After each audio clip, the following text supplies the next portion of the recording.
Good afternoon and welcome to Eastern New Mexico University men's basketball. We are here for Lone Star Conference Media Day with Brady Paterson and head coach Stott Carter. First, Brady. As a local player in the area, we're glad to get into the season. You guys are starting regular practices in the near future. What's the transition as a player from going to getting ready conditioning-wise for the season to actual practice, getting ready for games? Well, preseason to me, I'm just trying to get in shape, get my body ready for all the physical things that are going to come during the season. And like when official practice starts, I think it's more like getting polished on our skills and just what the team's trying to do in that sense, and just longer practices and stuff like that. Okay, looking ahead to the schedule, we have some preseason coming up and some Lone Star Conference games after that, mostly through the second half of the season. What are you looking for this season? Just wins, honestly. As a team, our overall goal is just to win. That's the main goal, and that's what we're all trying to work hard and get to that goal. Very admirable goal. And now on to second-year head coach Stott Carter. Can you tell me pretty much the difference going into competition, Lone Star Conference, and all the other games? This is going to be your second year. What's the difference going into that as opposed to your first season?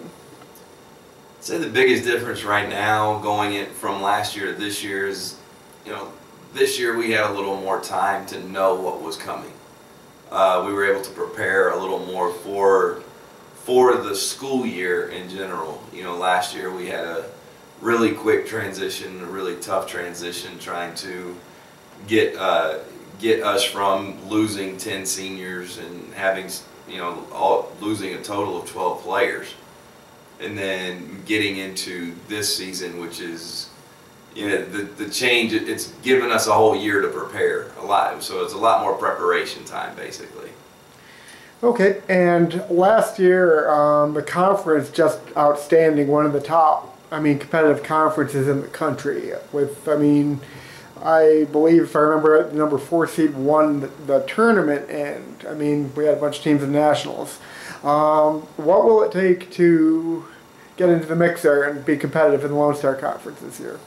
Well, the Lone Star is not going to be much different than it was last year. The Lone Star itself, as far as the top to bottom, is going to be very, very good. It's going to be every bit as talented as it was last year.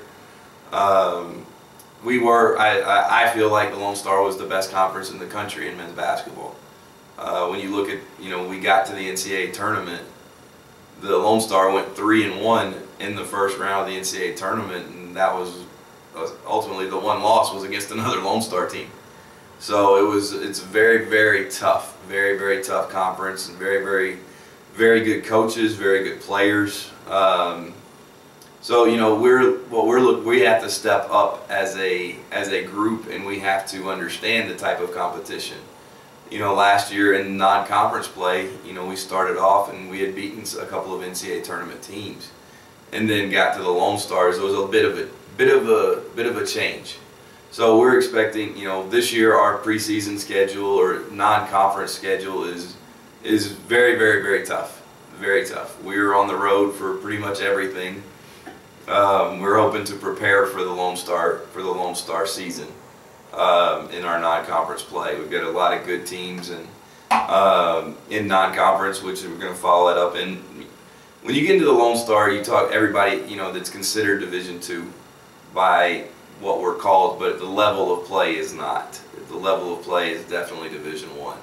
So we're really we're looking forward to it. We think it's it's always best to be in the best league. I think that's better for you. Okay, and the Greyhound basketball team has always been known for its hard work, not only on the court, but in the community, in the classroom as well. Talk to me about what we've done in the community the past few years and, basically how we've been helping out. This year has been unique.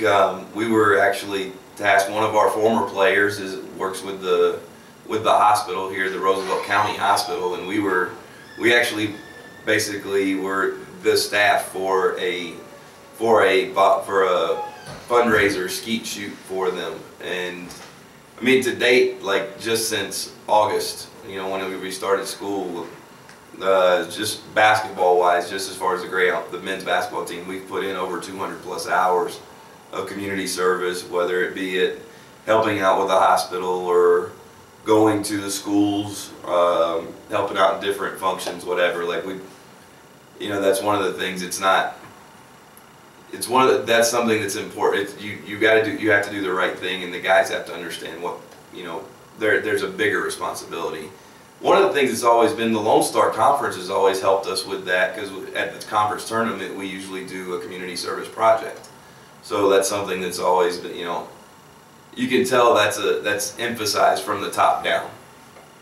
And definitely a worthwhile activity, and it's just as important what happens on the court to get out there in the community and help out. I wish you both luck with the upcoming season, and I thank you for joining us today. Thank you.